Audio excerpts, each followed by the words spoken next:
Well, the Democrats took a resounding thumping in this last election, but what are they thinking of next? To me, it sounds a little bit like treason.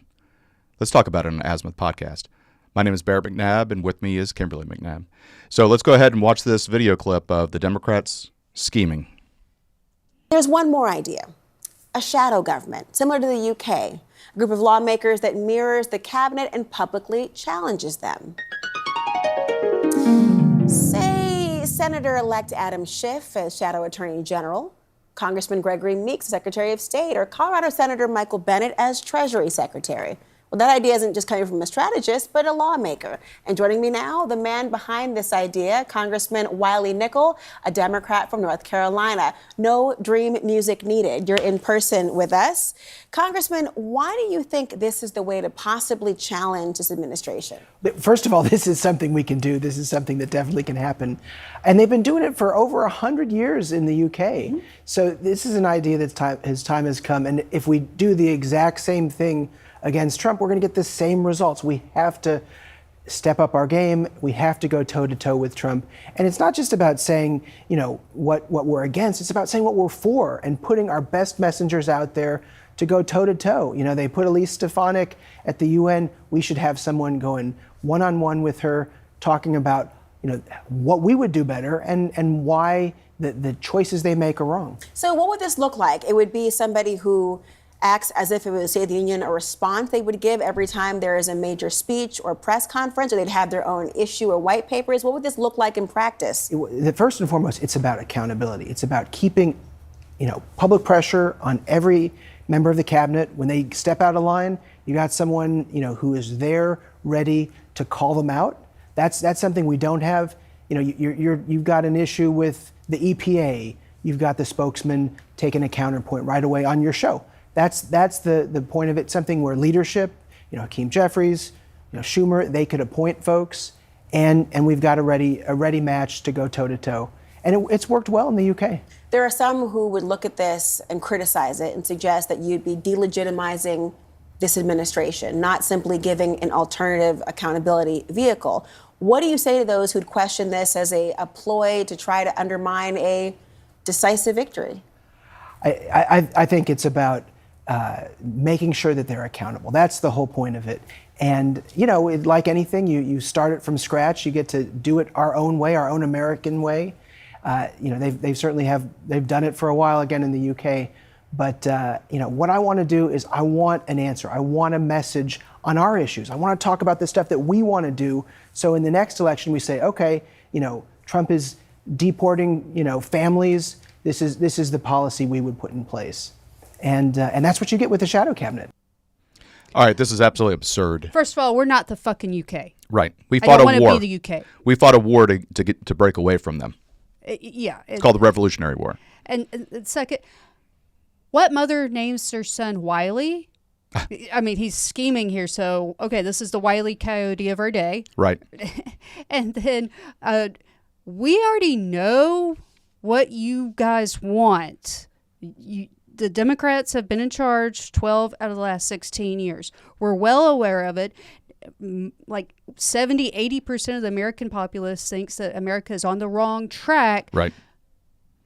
Again, 12 out of 16 years. There's nothing positive about it. It's not American. It's Marxist. Well, one of the things that I have issue with is he says that we want to hold the Republicans accountable. Trump's not afraid to fire people. Exactly, but still, they're saying, look, we need accountability. Well, the problem is the Republicans are not accountable to you. And the Democrats are not accountable to the American people. They're accountable to the voters. That's exactly right. And so it's not your job to hold the administration accountable. It's the American people's job to hold them accountable. And what they've done is they've held the Democrat Party accountable for the disasters that have been over the 12 of the past 16 years. And they have resoundingly rejected the liberal ideologies, and they have gone over to the conservatives, and they have given the Republicans control of the House and the Senate, the presidency, and a conservative Supreme Court, all three branches of government. That is accountability in action. Yeah, I mean, this is the same party that's like, oh, Trump's a threat to our democracy, threat to our democracy.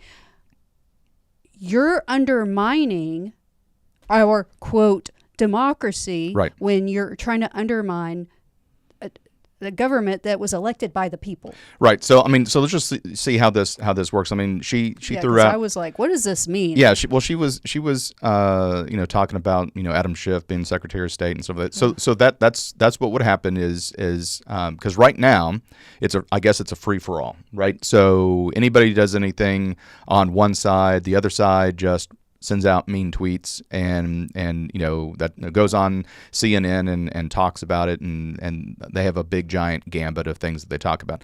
What I'm guessing what he's trying to do is to have, with specificity, an assigned shadow secretary or shadow ambassador that is not only doing their normal job, because Adam Schiff just got elected to the Senate from California, so he would not be stepping down to do this pretend job, but they would do the normal job. But then I guess they would have, with specificity, talking points of just this individual. Instead of like everybody in the government, like Right. social media stock, maybe get some resources on the Yeah, inside. because I can't imagine, as Stefanik walks into the UN to be the UN ambassador, that the door is being held open for some random person to be going with her that's from the Democrat side to sit down next to her and Stefanik says something and then the Democrat says, oh, wait, we don't agree with that. I mean, that is literally interfering with the conduct of business of the government.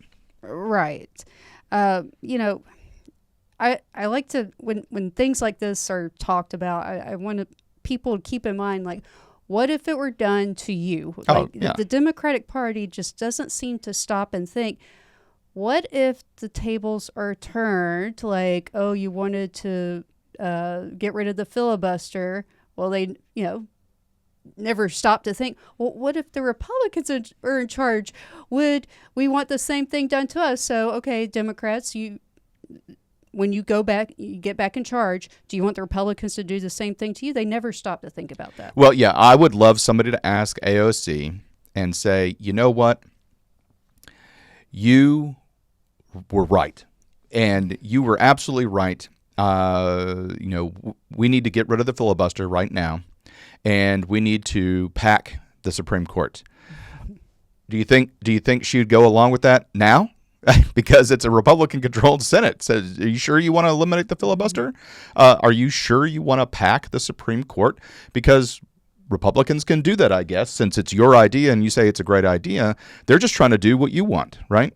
But I would have a feeling that she would be in opposition now to doing all of those things that she said. But, one of the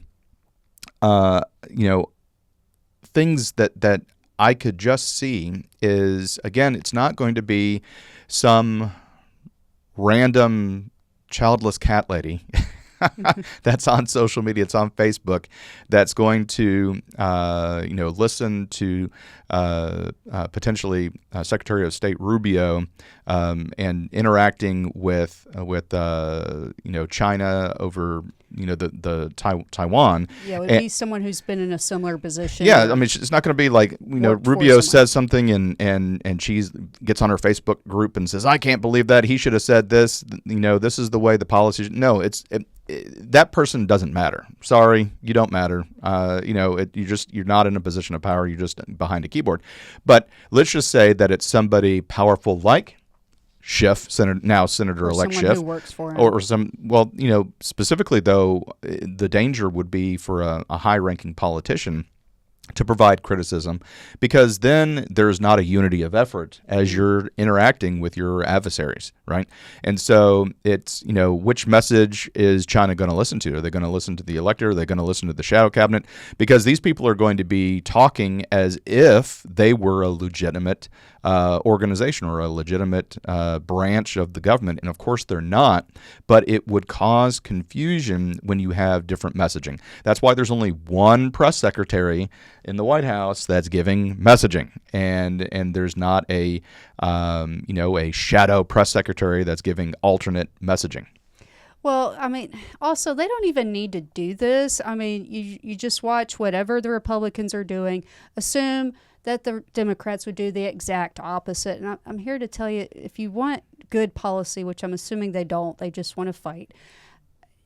Doing the opposite of what your enemy's doing is not always a winning strategy. It's very reminiscent of what a toddler does. Right. It's not always Right. effective, and that's why there's a saying called give credit where credit's due. If someone does something good or says something good or has a policy that's good, Democrats just seem to be incapable of saying, you know what, that actually works. Right. Well, I mean, you do have centrist Democrats and centrist Republicans that can I don't find think compromise. any of those are. No, fit I mean, that yeah, bill. this is not. So let's just whenever the president of the United States has a State of the Union address, it doesn't matter what side. There's always a rebuttal. There's always a rebuttal that's done, and it's on a rotating on the by and by. It's typically some people who have been identified as potential rising stars in whatever party they're in, so they can kind of get them some national face time. But imagine, and it rotates out. But imagine the president of the United States. In this instance, it would be Trump giving a State of the Union address. And then the rebuttal is not just, a person that's it's now the rebuttal is the president of the shadow government is going to be the rebuttal person, because there's going to be somebody that's assigned to be the president of the shadow cabinet. And so now it's, instead of Senator blah, blah, blah, it's now we're going to have the rebuttal from the shadow government president of the United States of America. Imagine how that would look to all of our foreign adversaries. Yes, well, And how much confusion that would sow.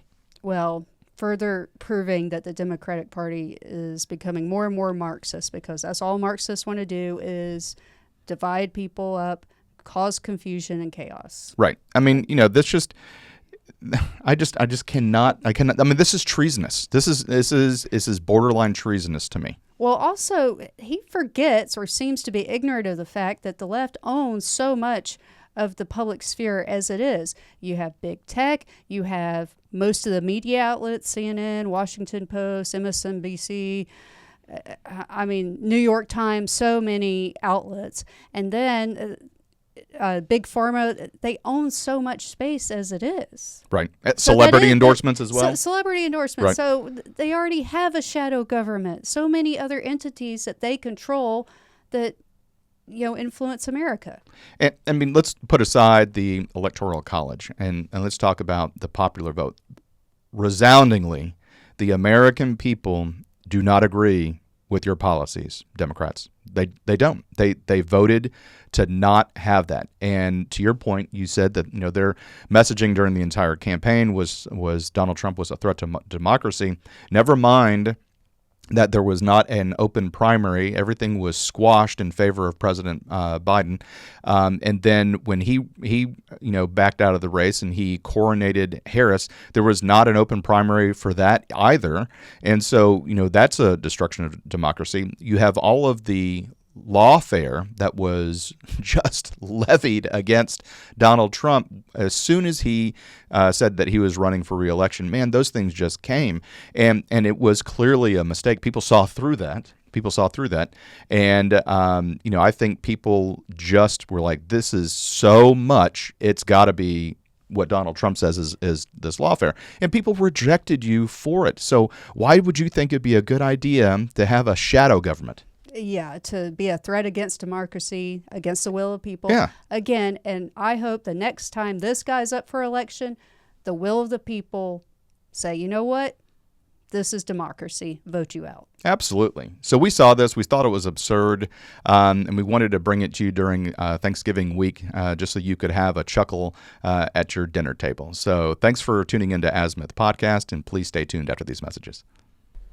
Hi, everyone. Thank you for listening. If you enjoy our show with all the stories we share, we would love your support. And it's as easy as clicking that subscribe or follow button. This will ensure you never miss an episode and keeps us bringing you these important stories. Your support makes a huge difference. Thank you so much for being part of our podcast family. Thanks, and keep tuning in.